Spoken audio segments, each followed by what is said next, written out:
Douglas, what are you doing? Come on, Douglas, what are you doing?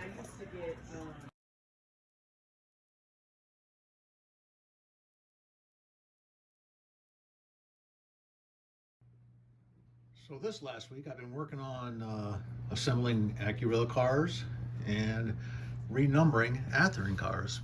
These Main Central 50-foot box cars are released by Athearn, but I think there's only 4 or 5 road numbers, and I have a lot of them, so I had to renumber all these. And basically, you can take the numbering kits from the existing microscale kits and use those numbers to renumber these cars. And all I do is I basically take a little sanding stick, and you can buy these at Micromark or whatever, but there's a rough side and a finer side, and I take one that I've used already and worn down quite a bit, because all I do is I take right here and I sand this number off. If you just go lightly, it'll take the actual number off, and then you can go ahead and put a decal over there and renumber the car. So I did that on those, and then I also did it in these 2 green 40-foot box cars. So the last 2 numbers I basically sand off, and then I replace them with new decals. The other thing I did on these cars is I added the ACI label, which is that little multicolored label that you see right there. I added the wheel inspection indicator, which is a black circle with a yellow dot, and I added lube it's going out of focus, the lube indication for the bearings on these. And then I did the same thing with the 50 footers. They all had the wheel, make sure they weren't wrought iron wheels. These are other cars I got from AccuRail, and all these I basically have added again the wrought iron wheel placard, the ACI plate, and a lube plate that didn't come on the cars normally. On this BAR box car, or excuse me, reefer, I've got a picture of it, or at least one in the same series, and it has the ACI plate, but it doesn't have the wheel marker or lube plates on it, so I didn't bother.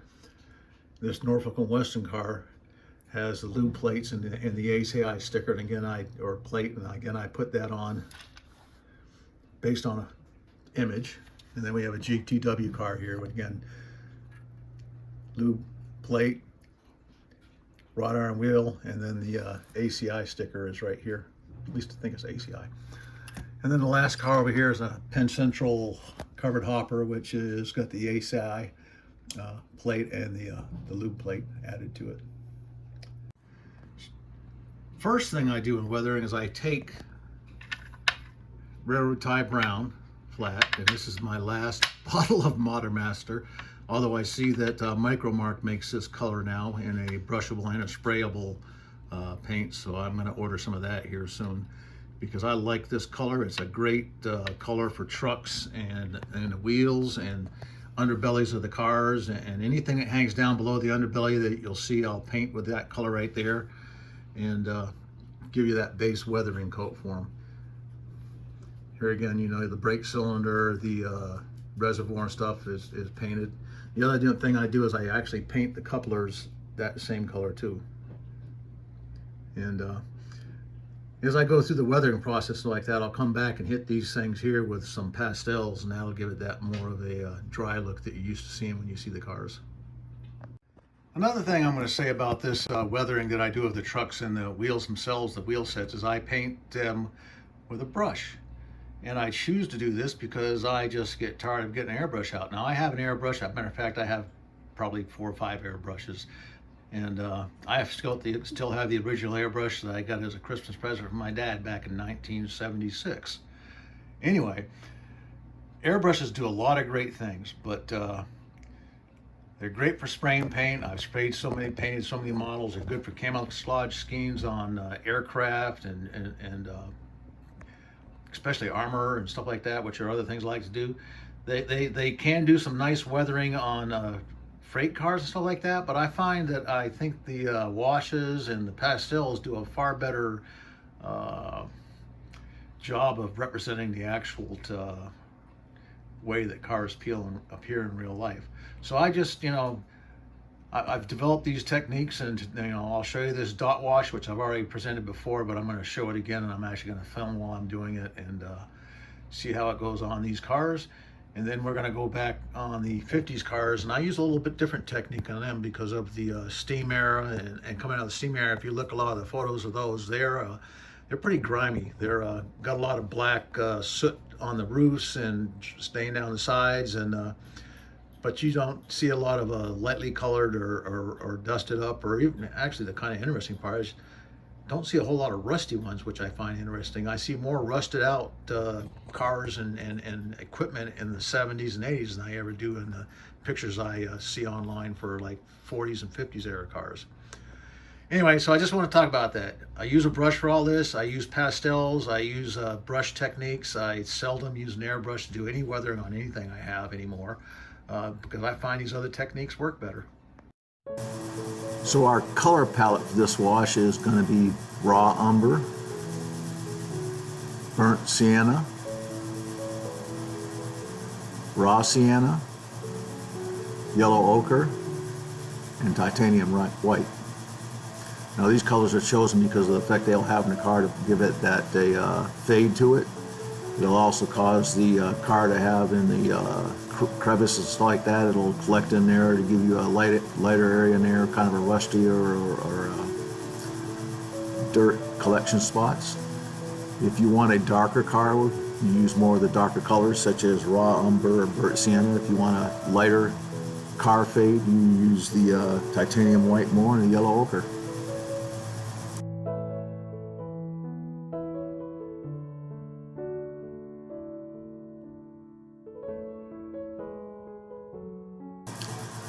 So as I'm going along here, I'm just randomly placing these colors on here.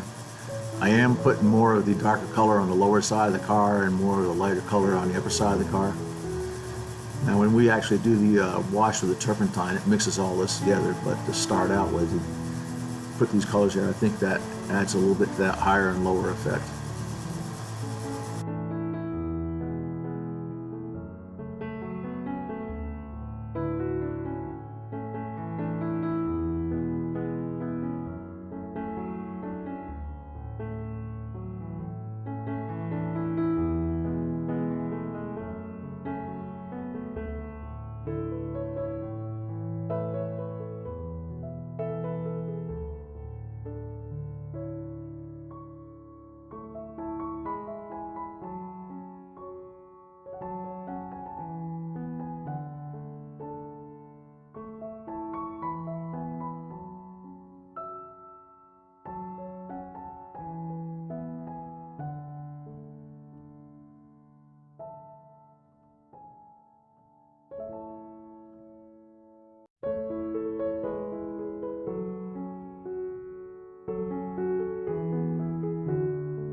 So as I finish this thing up, you put these colors on and then you set the car aside for 15 or 20 minutes, give that oil a chance to dry. Right now I'm going to show you how I paint the roof walk in this car because the photograph shows you the roof walk is galvanized steel or whatever, but it has no paint on it. So I'm just going to use some flat aluminum paint out of a Tester's bottle and paint this to get that unpainted roof walk effect.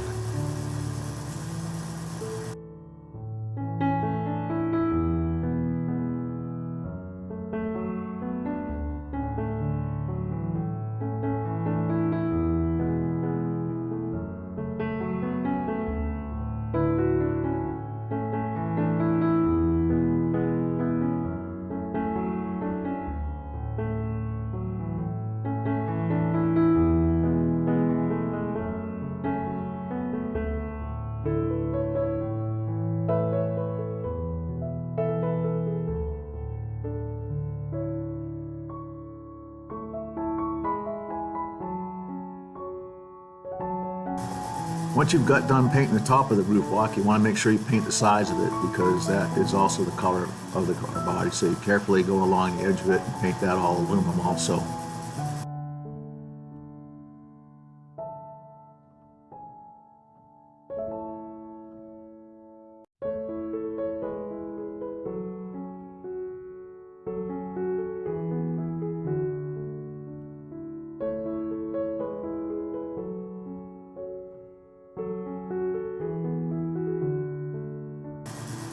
So now we'll look at how we do a boxcar brown, Tuscan red, boxcar red, whatever you want to call these dark brown or reddish brown colors.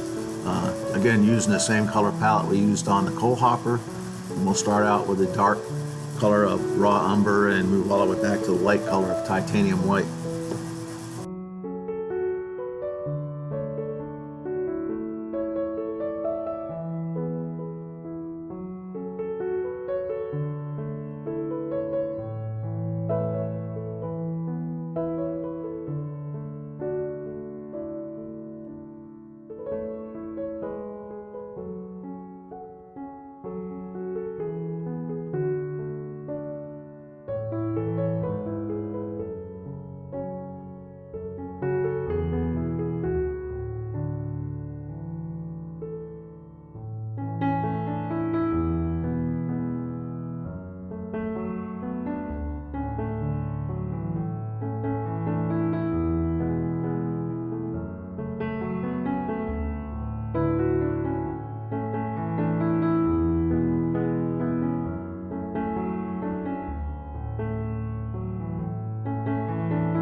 And I'm not sure if I mentioned this earlier in the video, but I'm just going to state it again because I want to make sure you know that.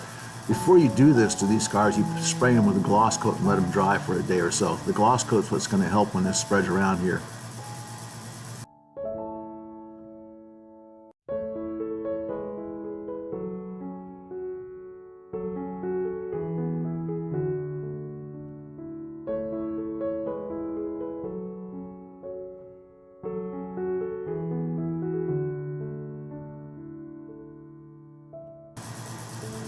The other thing is I'm not really doing the tops of the cars, and the reason why is so I actually have some place to hold on. You have the underframe, and then you have the roof of the car, and you can use the same technique to do the roof of the car, or you can do another a dot wash, or you can do other types of techniques for the roof depending on what kind of rust or whatever you want to have on it.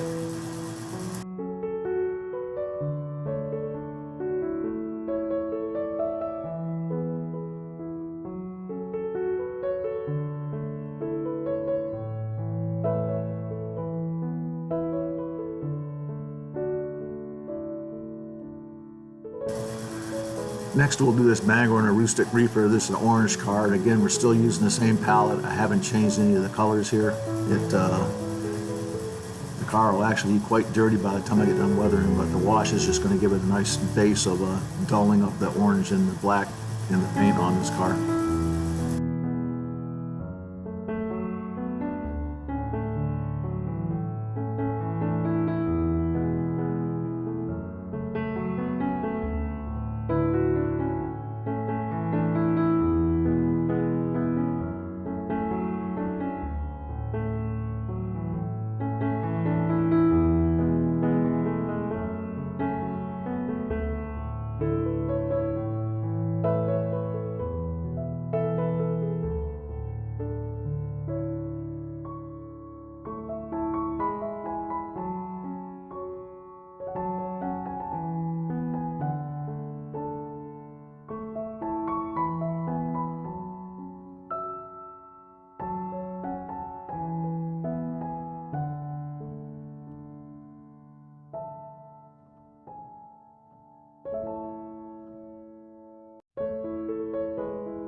boy, it really looks like crap after you get done putting all the dots on it. But that will go away after we do the wash.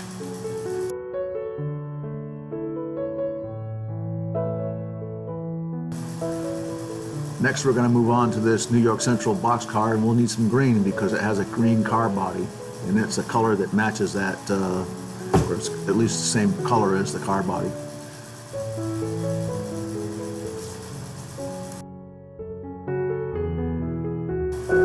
So along with the earth tones that we use for this, when you have a car body that's green or red or blue or something like that, you should have that color also, because that color goes on and helps fade that paint.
So now we're going to take and draw these colors down across the car bodies with odorless turpentine. Obviously odorless because I don't want to sit there and smell it all the time. And I'll put a couple pipettes into 2 or 3 of these little palette ends before it, and use those for washing on the cars.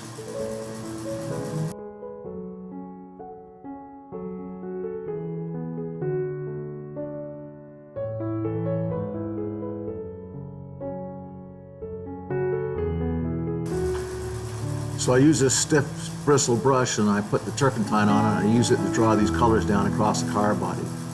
This is where the colors start getting into that clear coat base that we put on it. They start mixing together, and initially I'll draw it across and just mix the colors all across the car as best I can. On covered hoppers and hoppers like this where you have the end sills that are sloped, I'll get in there with a little brush and do that right inside that area also.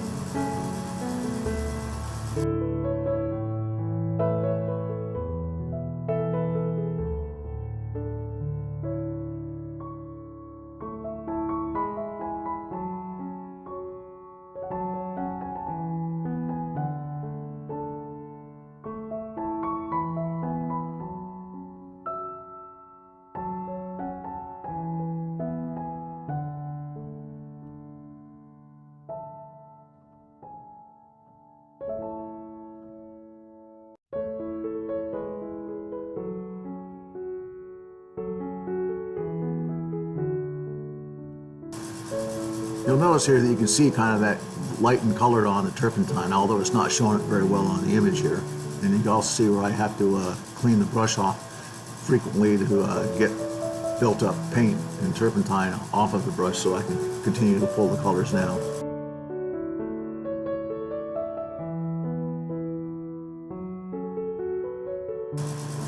As I finish up the car, you can see that it's very, very wet from the turpentine that I've used to wash all the color down the side. And although it doesn't show it very well, a lot of color is down at the bottom of the car along the lower sills.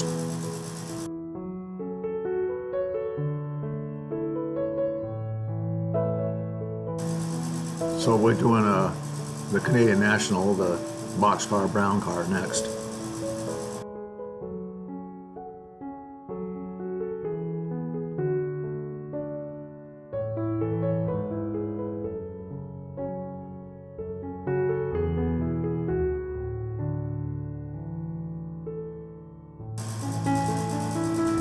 see how the white dots and the yellow ochre dots, those are, you know, very light still, and actually sometimes you'll see me scrub from side to side, and what I'm trying to do there is the very light oil paints for some reason have a tendency to stick and not move around, so I kind of have to grind them into the car body to get them to mix up and pull down.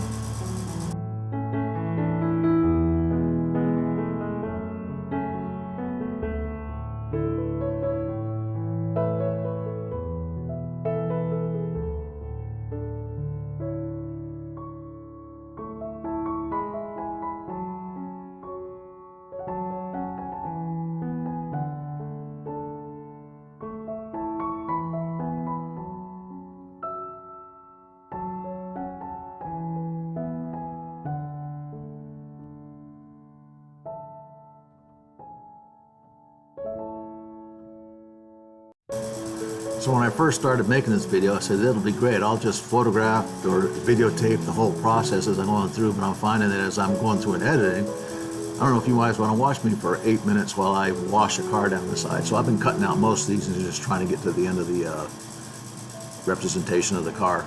Here we're going to do the jade green New York Central car.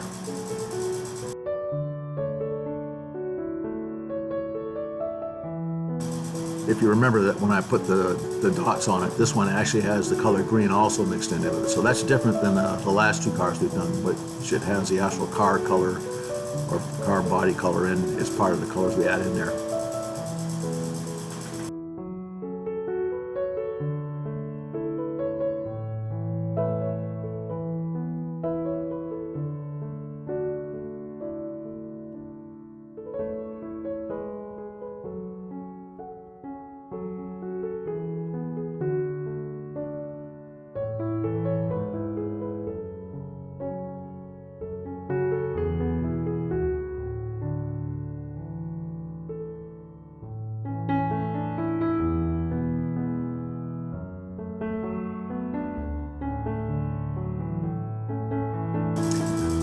Next, we're drawing down the color on the BAR Reefer. This car, when I get done, has to be very, very dirty, and this is just the first step. So this is going to fade the orange paint, fade the black lettering, and then later on we'll come back. I think most of this car is actually going to get darkened down with pastels.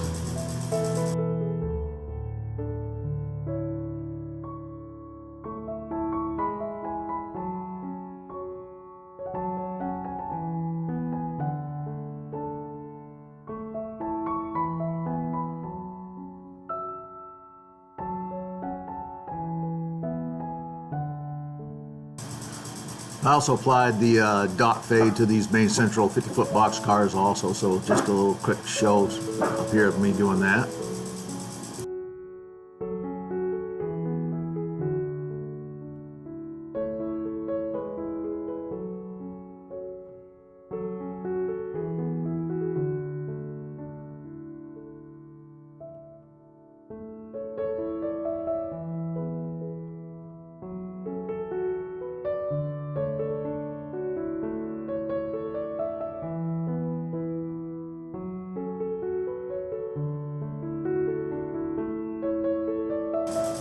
And this is the actual turpentine wash of pulling the colors down on these box cars.